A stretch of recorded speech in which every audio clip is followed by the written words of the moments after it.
Mr. Chairman, ladies and gentlemen of the convention, my friends, I have already indicated to you why I accept the nomination that you have offered me, in spite of my desire to retire to the quiet of private life.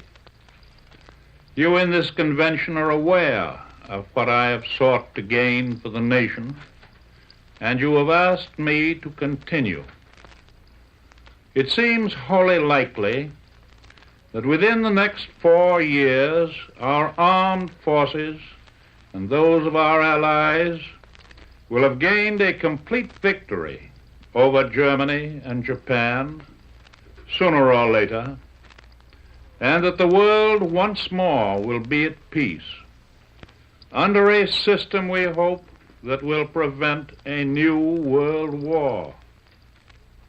In any event, whenever that time comes, new hands will then have full opportunity to realize the ideals which we seek. In the last 3 elections, the people of the United States have transcended party affiliation.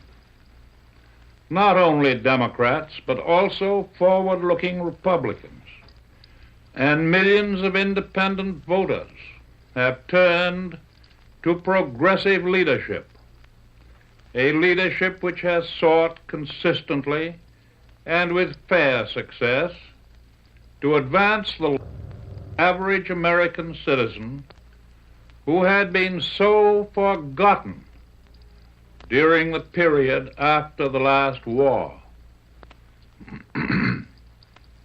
I am confident that they will continue to look to that same kind of liberalism to build our safer economy for the future. I am sure that you will understand me when I say that my decision, expressed to you formally tonight, is based solely on a sense of obligation to serve, if called upon to do so, by the people of the United States. I shall not campaign in the usual sense for the office. In these days of tragic sorrow, I do not consider it fitting. And besides, in these days of global warfare, I shall not be able to find the time. I shall, however, feel free to report to the people the facts about matters of concern to them, and especially to correct any misrepresentations. During the past few days, I have been coming across the whole width of the continent to a naval base where I am speaking to you now from the train.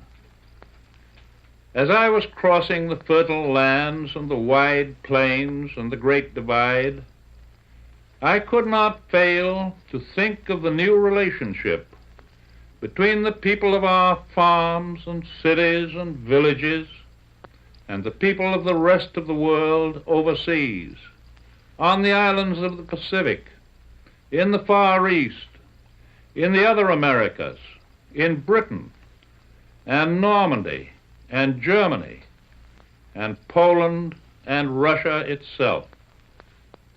For Oklahoma and California, for example, are becoming a part of all these distant spots as greatly as Massachusetts and Virginia were a part of the European picture in 1778. Today, Oklahoma and California are being defended in Normandy and on Saipan, and they must be defended there, for what happens in Normandy and Saipan vitally affects the security and the well-being of every human being in Oklahoma and California.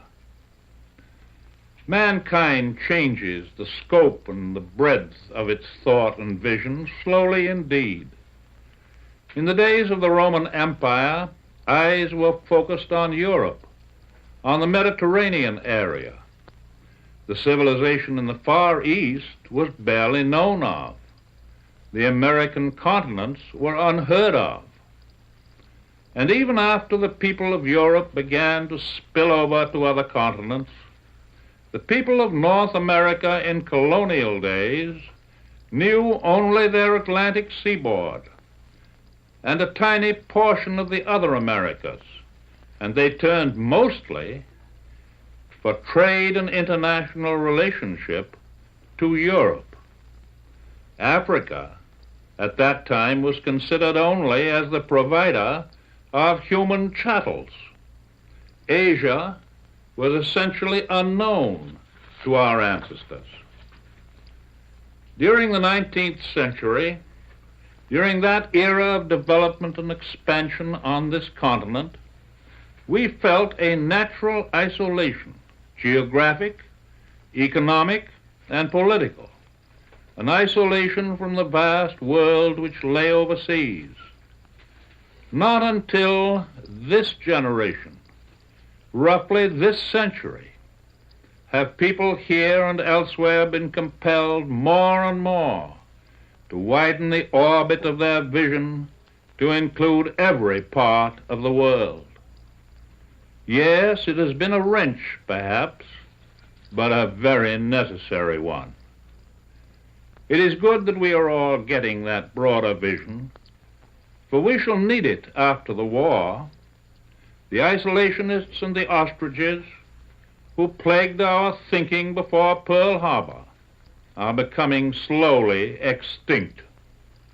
The American people now know that all nations of the world, large and small, will have to play their appropriate part in keeping the peace by force and in deciding peacefully the disputes which might lead to war. We all know how truly the world has become one, that if Germany and Japan, for example, were to come through this war with their philosophies established and their armies intact, our own grandchildren would again have to be fighting in their day for their liberties and their lives. Someday soon, we shall all be able to fly to any other part of the world within 24 hours. Oceans will no longer figure as greatly in our physical defense as they have in the past.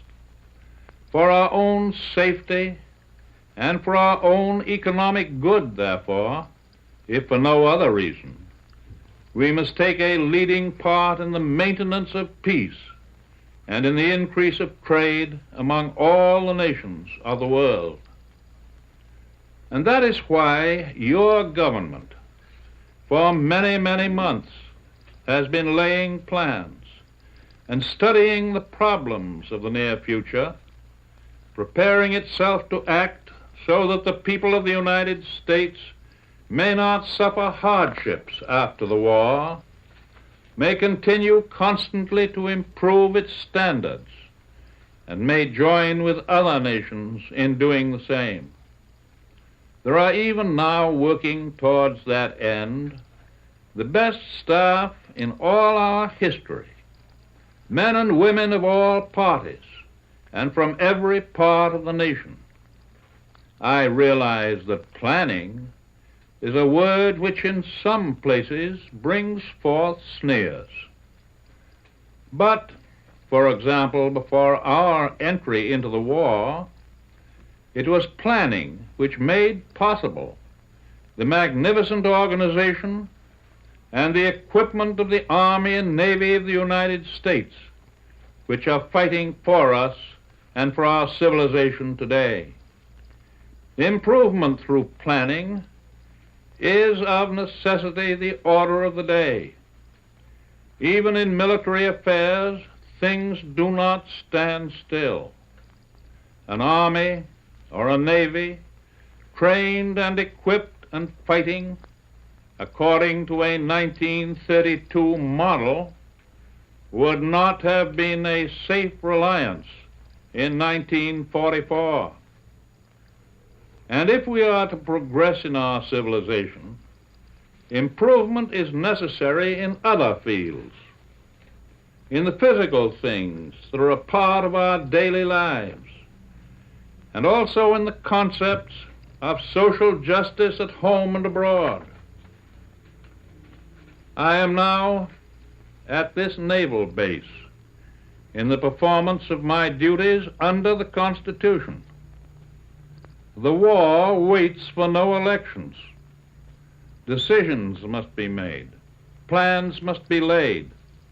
Strategy must be carried out. They do not concern merely a party or a group. They will affect the daily lives of Americans for generations to come. What is the job before us in 1944? First, to win the war. To win the war fast and to win it overpoweringly. Second, to form worldwide international organizations and to arrange to use the armed force of the sovereign nations of the world to make another war impossible within the foreseeable future. And third, to build an economy for our returning veterans and for all Americans, which will provide employment and provide decent standards of living. The people of the United States will decide this fall whether they wish to turn over this 1944 job, this worldwide job, to inexperienced or immature hands, to those who opposed Lend-Lease and international cooperation against the forces of aggression and tyranny, until they could read the polls of popular sentiment, or whether they wish to leave it to those who saw the danger from abroad, who met it head on, and who now have seized the offensive and carried the war to its present stages of success. To those who, by international conferences and united actions, have begun to build that kind of common understanding and cooperative experience which will be so necessary in the world to come. They will also decide, these people of ours, whether they will entrust the task of post-war reconversion to those who offered the veterans of the last war bread lines and apple selling, and who finally led the American people down to the abyss of 1932, or whether they will leave it to those who rescued American business and agriculture and industry and finance and labor in 1933, and who have already planned and put through much legislation to help our veterans resume their normal occupations in a well-ordered reconversion process. They will not decide these questions by reading glowing words or platform pledges, the mouthings of those who are willing to promise anything and everything, contradictions, inconsistencies, impossibilities, anything which might snare a few votes here and a few votes there. They will decide on the record written on the seas, on the land, in the skies. They will decide on the record of our domestic accomplishments in recovery and reform since March 4th, 1933. And they will decide on the record of our war production and food production, unparalleled in all history, in spite of the doubts and sneers of those in high places who said it cannot be done. They will decide on the record of the International Food Conference, of UNRWA, the relief organization, of the International Labor Conference, of the International Education Conference, of the International Monetary Conference. And they will decide on the record written in the Atlantic Charter, at Casablanca, at Cairo, at Moscow, and at Tehran. We have made mistakes. Who has not? Things have not always been perfect. Are they ever perfect in human affairs? But the objective at home and abroad, has always been clear before us. Constantly we have made steady, sure progress toward that objective. The record is plain and unmistakable as to that. A record for everyone to read.